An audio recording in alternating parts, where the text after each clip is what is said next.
So you want to raise KuneKune pigs. KuneKunes are perfect for those that are looking for a smaller breed pig that's easy on the land and great with kids. We raised 4 of them last year to put all that meat in our freezer. In this video, we're discussing the pros and cons of this breed, what they need for shelter, how much land they require, fencing options, and how to feed them properly.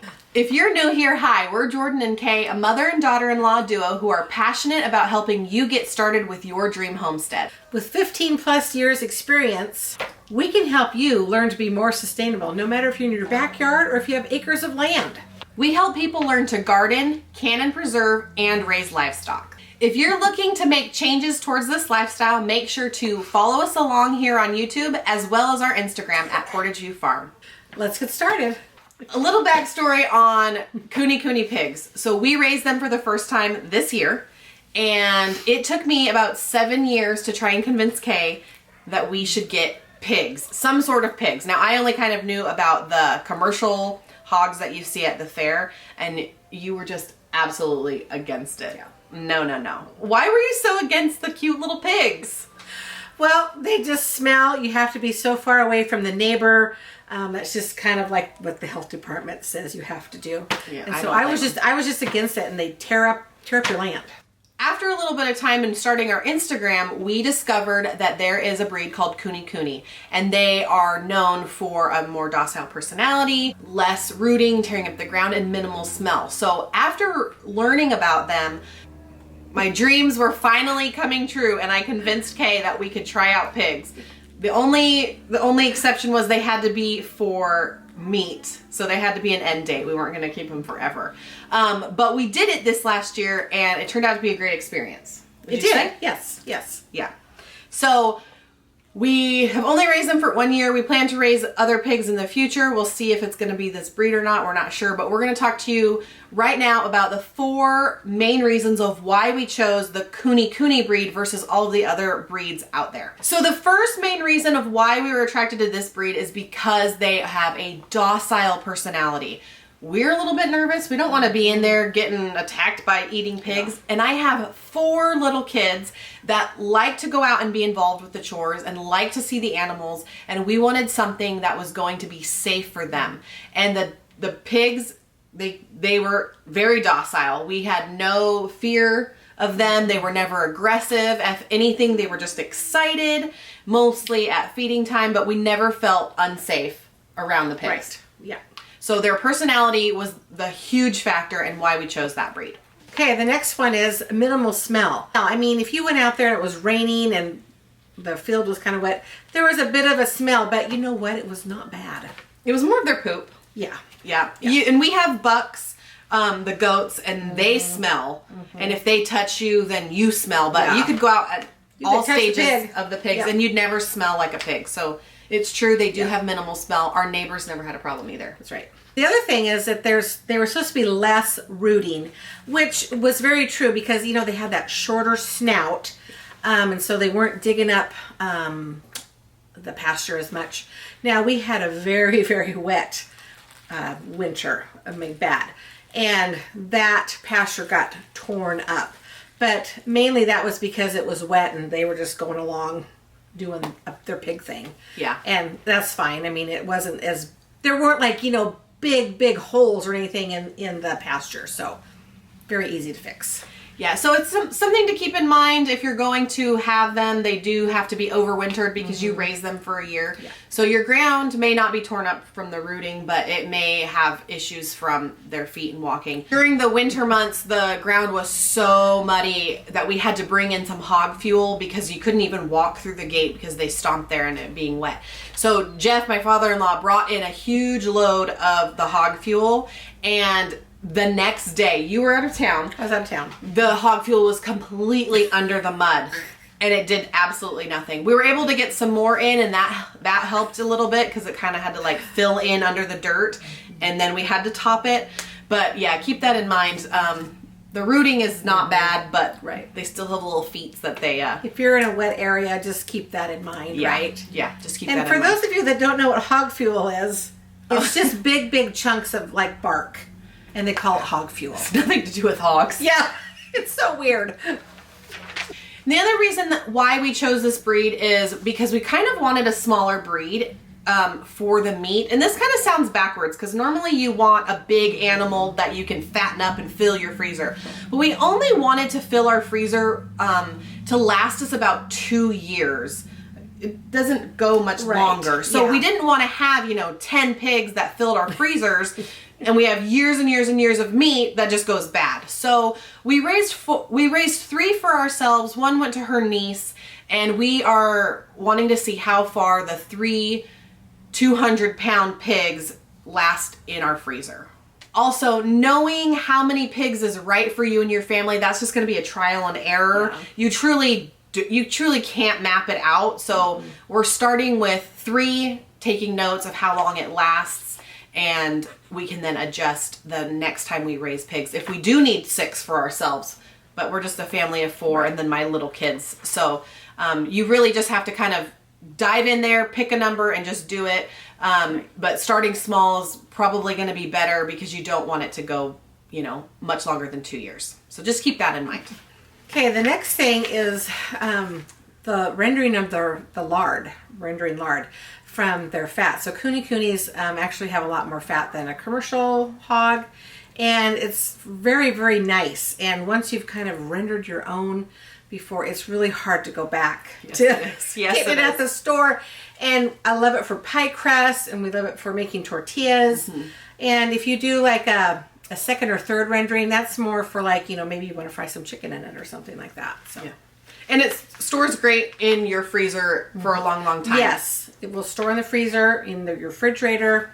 If you have pigs, if you're raising pigs and raising animals for meat, then you have freezer space. So make sure you have freezer space. So sticking some lard in there is normally pretty easy to do. So then it just helps you use the pig more. Yeah. Let's talk about feeding the pigs. Okay. So feeding pigs is kind of a number one concern, a number one question, because it's kind of nerve-wracking knowing exactly how much to feed them. Are they hungry? You don't know. They can't tell you anything. Right. They're always hungry. Yeah, and they always seem hungry because they're pigs, so that's why they're literally called a pig. What we did with our pigs is we fed them a pelleted slop.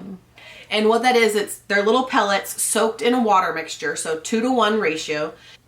We did this because it extends their food and it helps them feel fuller longer, as well as helping them be a little more hydrated. So we would make their pelleted slop mixture, and we would feed them twice a day, once in the morning, once at night. And to figure out how much your pig needs, they need about 1 to 2% of their body weight. So you'll want to have a scale around, and you'll want to weigh them every so often to make sure that your food portions are right. They also will supplement with scraps from the garden, grass and hay, and then any leftovers that you may have, like from the kitchen as well. So you'll have to do the math to figure it out, as well as watching their body. If they're looking really, really fat, you can back off a little bit. If they're not gaining weight, then you'll want to up it a little bit. So watching your pigs is also really important. The next one we want to talk about is not all scraps are created equal. You don't want to be feeding your pigs, super bad garbage. Things that are rotten or moldy, right? And this comes actually from the KuneKune breeder website. And there's some things on there that they suggest you don't feed them, but most everything else is pretty good. Some pig owners will feed certain foods to their pigs, and it's totally up to you to decide. We erred on the side of caution. Yeah, we did. We're not going to put all this money into raising them for them to kill over because we fed them something they weren't supposed to eat. So the safe foods consist of grass in the pasture, hay, and cooked eggs. They said not to feed them raw eggs. And of course their pellets, their feed. Some of the unsafe food options, again, this comes from the American KuneKune Society website. They consist of rotten or moldy food, raw meat, raw eggs, no salt and no sugar, unripened tomatoes, raw potatoes, parsnips, rhubarb, probably because the leaves are poisonous, celery root, and avocado pits, which that seems obvious to me. Yeah, that sounds like a choking hazard. Yeah. And keep in mind too, when you feed your pig garbage, your pig's going to taste like garbage. So you want it to taste good. So you want to feed it the good foods. A fun little thing that you can do with your pigs is you can train them, especially at feeding time. And you might think this is a waste of time because they're going to the freezer anyways, but I'm telling you, it doesn't take long to do. and it was totally worth it. So a fun thing you can do is train them to sit for a treat, and that's kind of more a waste of time. If anything, it was just more fun and cute because you just kind of push their butt down and tell them to sit, and once they do it, you can then give them a treat. Mini marshmallows are great. I know I just said don't feed them sugar, but you know, a couple isn't going to hurt. But you can also teach them to be quiet at feeding time. They get super excited, they get super loud. So what we did with ours is we trained them that when we said shh, shh, shh, shh, they had to be quiet, and as soon as they were quiet, we would reward them just like you would a dog. And we got them to stay quiet. Yeah. Obviously, it's not going to be perfect 100 silence because they are going to, like, you know, snort a little bit. And the other thing we did is we trained them to stay off of the stall mat. We would need to pour the food onto the mat, and we taught them to stay back. So I think I would just say off. You just have to pick your word. You said off, yeah. Pick your word and be consistent. And I would just say off, off, and I would push them off if they were on it. So if they came on it, I would push them and say off. And then as soon as they would all stay back, then I would dump the food. Because you're dumping it on a mat, if they're on the mat, guess where the food's going? On their head. Right on their head. So you need them to be clear of that, unless you're feeding them, unless you're prepping their food out of the gate and then bringing it in. But you probably won't want to do that. So, just kind of training them to stay off and respecting those words. They'll learn, they're smart, and as long as you're consistent, you can do it. So the easiest way to feed your pigs is actually found is on a stall mat. So we just had that out in the field, and we just would go and dump it kind of in a line, and they just get in there and just gobble it up anyways. We've tried making a little feeding trough. Yes. And they broke it. Yeah, they broke that, and we had like feed pans, but they were getting too big, and that was not working. And so our breeder that we bought it from actually said, you know, you should just use a stall mat. And so we did, and so that was the easiest way to feed those guys. Yeah. Learn from our mistakes, because we tried 2 other ways before just listening to him, and his way was right. So just do the stall mat, put it in the field, you're good to go. It's also easy to clean as well if you need to clean it off. Watering for pigs is really easy. The best recommendation that we do, or that we did, is the barrel with the pig nipples. So get yourself a little barrel drum. I bought the pig nipples off of Amazon for a couple bucks. Bryce just screwed them in. I think we had 3. It keeps your water clean, and you just show them where it is, and they'll learn how to do it. We started out doing bowls and troughs, small rubber bowls when they were little, and they just laid in them. So you're going to be up there all the time refilling their waters, because they need fresh water. Yeah, they have to have water. So you want to make sure that they aren't making their water disgusting. Yeah. So provide a pool or a wallow for them to lay in if they need that, and then just do the pig nipple or the pig water. That's what we called it, the pig water. Yeah, the pig water. And start with that first off. Yes. Don't put any other water in there until they learn to drink out of that. Yes. And to train them on that, you just put some peanut butter on the nipples. They'll go over and lick it off and then learn where the water source is. Again, they're really smart. So a barrel with the nipples is the best and easiest way to go. A next common question is, how much spacing do pigs require? Well, they need about 5 to 6 pigs need about an acre. Don't overcrowd them. If you're only getting a couple, if you're getting 2 or 3, you're going to be totally fine. Yeah, you'll be fine. Unless you're like in a backyard, unless your backyard's massive. For housing a pig, all they need is a 3-sided structure. It does not have to be fancy. Bryce built us a nice big pig hut, but it's just 3 sides. You throw in some hay and they go right in. Just needs to keep them out of the elements. And what's so nice about pigs is that, you know, they don't soil their sleeping area. That's true. So it always stays clean. Yes. I could go in and sit on the ground when they would sleep. They're so cute when they're sleeping. And I would sit there and watch them, and there's no poop in there. No. They're very clean, but also dirty. Fencing. You've got to have good fencing.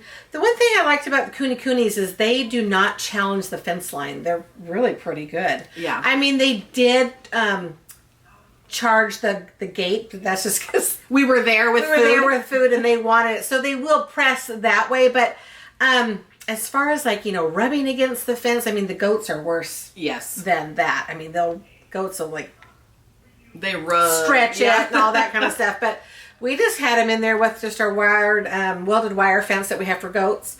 Another one is, you know, the hog panels you can get, cattle panels, just anything to keep them in. Oh, if you're planning to move your pigs around the pasture, the easiest way would probably be electric fencing, since that's easy to move. Right. So you will want to train them to respect the fence, but once they're trained, they'll listen to it. But if you're moving them around pasture, that is the option we would recommend. Raising pigs was such a fun experience for us this last year, and we're really glad that we were able to do it, and we're glad that we were able to fill our freezer with our own sustainable meat and pork, because especially with food prices these days, it's just another skill that we're able to have to know how to raise animals and to know how to fill our freezers. It's just nice that we don't have to go out and buy our own meat. And and we know what we fed them too, Yes. right? They were raised in a great place. They had belly rubs and Marshmallows, yes. Lots of love. We have a lot more questions to discuss, and we will be doing that in our next video. So the topics we'll be discussing next time include if we would raise them again or choose a different breed, if we would ever raise them for breeding stock, and what you need to think about if you're going to raise them for breeding stock, daily chores and caring for them, how much time it takes, how much money we put into them, and how we really felt about sending them to the butcher. If you found this video helpful, be sure to give it a like, and if you have any further questions, leave them in the comments below and we'll answer them in a future video. See you next week.